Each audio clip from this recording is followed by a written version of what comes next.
a very small percentage of the U.S. population experiences architecture in the way that architecture students are taught to define what architecture is, you know. So how does one develop a kind of criticality as a public and appreciate architecture if you've never engaged it? Yeah, this is why, I mean, for me, the earlier question about is a care for the concept of the future something that would be safely harbored in the academy and not so well received in conceptions of the public or in civic or in the sense of the public discourse? Is that our responsibility? I believe at some level it is. But also, what does it, you know, what are the implications of that being a territory that we preside over in absence of deeper cultural values? So topic, yeah. You know, like is there, what are we perpetuating by extending that condition? But I think that the condition of the public is changing. This is why I think the idea of the kind of let's say the digital technology axis of your firm's work is interesting to me for the degree to which it might open up to new conditions of subjectivity that are much more prevalent in the culture than the old value of place, for example, or permanence in architecture, or that architecture would put forward some durable set of meanings that is it a new transactional subjectivity or agency that that's at stake here. Seeing the public as a database public, for example, a public constructed through the machinations of a global economy that's about calculation and quantification, a sense of the enormous by virtue of being able to conceive of what you do at the water fountain with an empty water bottle as having a relationship to a global sense of the economy. There's a new sensibility.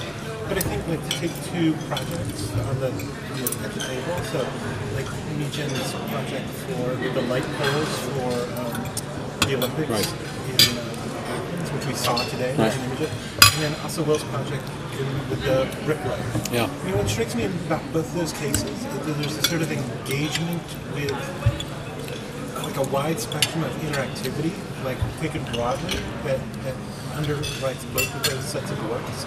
And I think like when you talk about educating the public, it just strikes me that maybe like education's the wrong word, and like to get them to appreciate design is the wrong way to think about it, because appreciation implies that like I appreciate this thing that you did.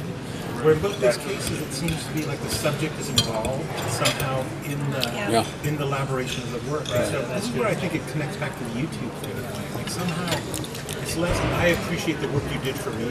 It's more I as a fellow maker at another scale understand what you're doing. I mean, you're part of a community of. I mean, you're gonna speak to this a little bit tomorrow, right? With the idea of sounds good.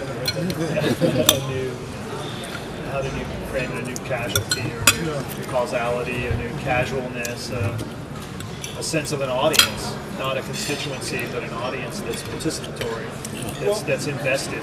I was just reading on the plane down the Fast Company issue this month is on design. So, and it's people like the guy who's the branded director of Coke, and they have, we were talking about new things with Coke. Coke always goes through these brand ID things, and so they have different logos and things like that. But I'm struck with like one of the new things they're working on is a new fountain machine. Okay. That'll go in places like Subway. And basically the difference is bring in the big bags of stuff, bring in smaller cartridges, so that any one of the machines can generate 200 different kinds of Coke.